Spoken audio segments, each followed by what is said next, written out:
সকল মিল প্রতিষ্ঠানের উৎপাদনশীলতা বৃদ্ধির লক্ষ্যে দক্ষ জনবল তৈরির স্বার্থে তারিখ 15/5/2024 খ্রিস্টাব্দে অবৈধ মন গড়া স্থগিত করা অফিস আদেশটি অবিলম্বে প্রত্যাহার করে মৌসুমী জনবলদের মধ্য থেকে যোগ্যতার ভিত্তিতে পূর্বের ন্যায় আভ্যন্তরীণভাবে স্থায়ী পদের সমন্বয় করতে হবে, যাতে প্রতি 5 বছর এবং 10 বছর অন্তর পদোন্নতি দিয়ে ভবিষ্যতের জন্য দক্ষ জনবল তৈরি করা যায়। স্থায়ী শূন্য পদে কোন প্রকার দৈনিক হাজিরা, কানামোনা অথবা অবসরপ্রাপ্ত জনবল দিয়ে কাজ করানো যাবে না। দ্রব্যমূল্য বৃদ্ধির কারণে বিগত সরকার কর্তৃক ঘোষিত বিশেষ সুবিধা 15% টাকা পে কমিশনের কর্মচারী কর্মকর্তাদের 1 জুলাই 2025 খ্রিস্টাব্দ হতে প্রদান করা হচ্ছে।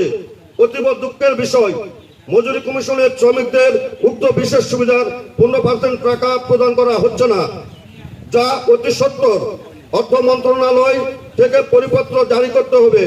আগামীতে নতুন স্কেল ঘোষণা হতে যাচ্ছে, সেখানে শ্রমিক, কর্মচারী এবং কর্মকর্তাদের একসাথে স্কেল ঘোষণা করতে হবে। মিল প্রতিষ্ঠানের আপৎকালীন সাশ্রয় নীতির অজুহাতে 2016 সালে সদর দপ্তরে বোর্ড সভার সিদ্ধান্তে শ্রমিক কর্মচারীদের বিভিন্ন সুযোগ সুবিধা বন্ধ করে দেওয়া হয়।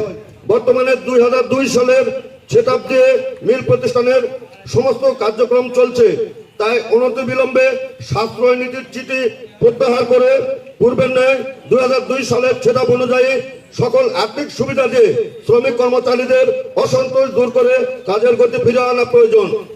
এই তিনটি দাবি আমরা পেশ করেছিলাম গত 5/3/2026-এ। আমাদের 30 এবং 31 2 দিন আমাদের চেয়ারম্যান মহোদয় সদর দপ্তরে আমরা আলোচনা করি, কিন্তু আলোচনার সাপেক্ষে আমরা আমাদের সঠিক জায়গায় পৌঁছাতে, সঠিক লক্ষ্যে পৌঁছাতে না পারার জন্য আমরা প্রত্যেকটি মিলে আজকে বেলা 11টায় সকল মিল প্রতিষ্ঠানে একযোগে আমরা ফটক সভার আহ্বান করি।